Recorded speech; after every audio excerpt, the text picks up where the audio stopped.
Welcome back to the Red Dice Diaries. It's day 19 of RPGADAY 2017, and the question for today is, which RPG features the best writing?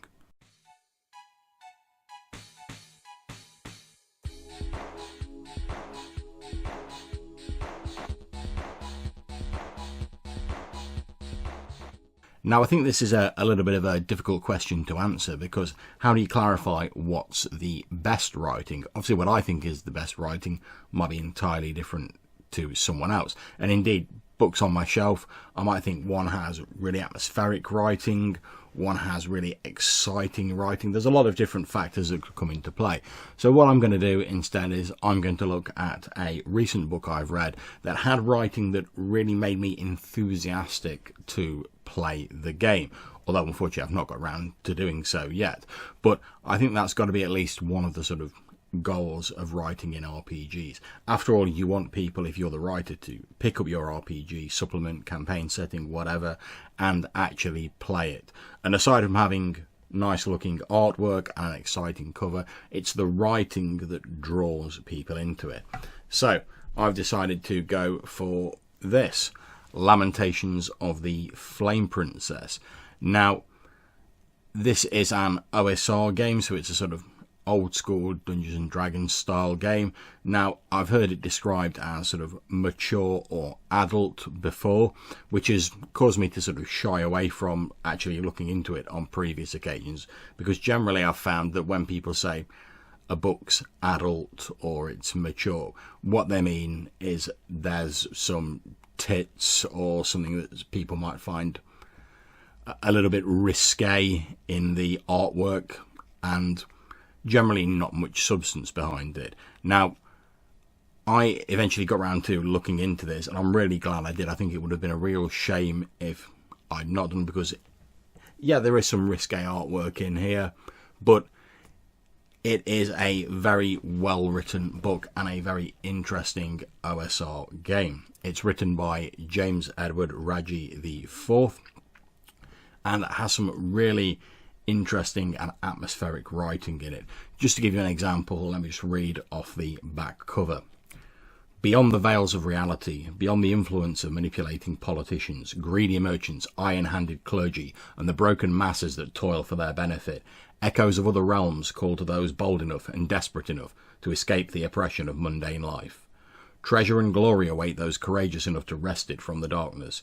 But the danger is great, for lurking in the forgotten shadows are forces far stranger and more perilous than even civilization. The price of freedom might be paid in souls. So, even that little bit of writing, that little blurb on the back of it, immediately makes me think, oh, this is going to be something that's a little bit different from many of the other OSR clones. I'll have a look inside it. Now, it's a beautifully produced book. You've got your equipment guide there on the inside cover in this striking red and white colour, which is still quite easy to read. And the writing just continues in a similar frame. The actual raw stuff is all sort of written very matter-of-factly, which is what I want. I don't want to be messing around reading through like paragraphs of fluff when I'm looking at a rules chapter. But the writing, nevertheless, does convey the sort of the excitement and the strangeness of this sort of like weird fantasy world that it's in. For instance, if I look at the cleric chapter, you can see there's a picture of some sort of like inquisitor style person like dealing with a miscreant there, setting them on fire. The start of the cleric's chapter says, some religions teach the people how to receive the grace of their loving deity. Some religions teach their people how to survive the wrath of a cruel and vicious deity. Some religions simply strive to teach the truth about creation. All religions serving true power have one thing in common. Orders of those selected few who are not mere priests, but spiritual warriors, endowed by their deity with mystic powers. These few are known as clerics. And that's just one description of the three classes, warriors, clerics and specialists, that you have in this book. But that's an example of the sort of writing you have there. It's scattered liberally enough through the book that it doesn't feel like you're having to wade through chapters and chapters of story to actually get to the rules.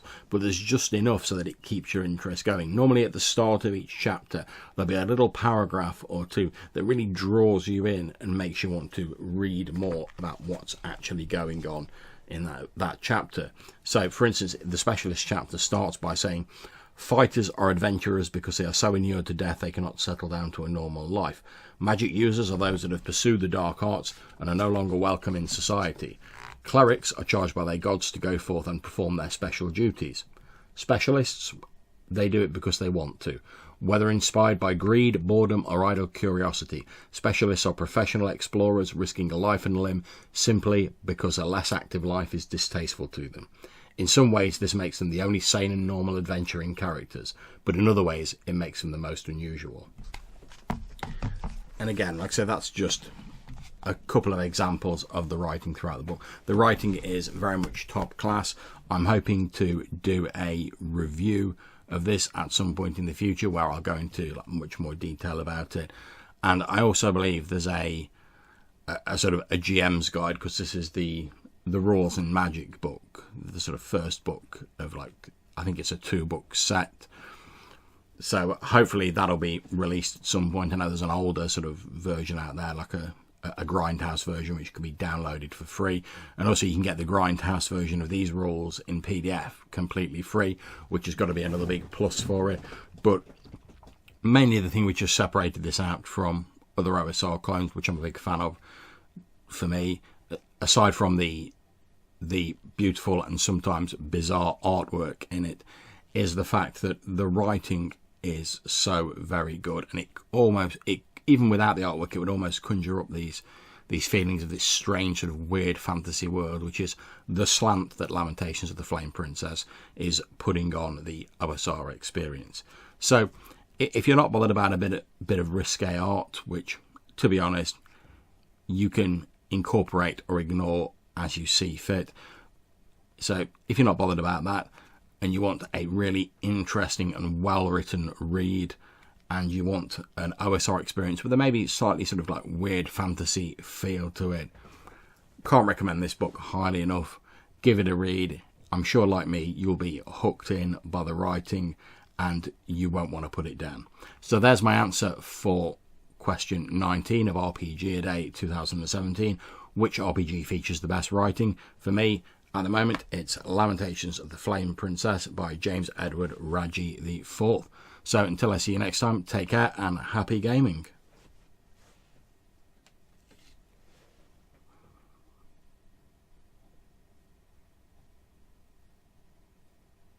And we hope if you've enjoyed this video, you'll click on like and subscribe and check out some of the other stuff on Red Dice Diaries. Take care.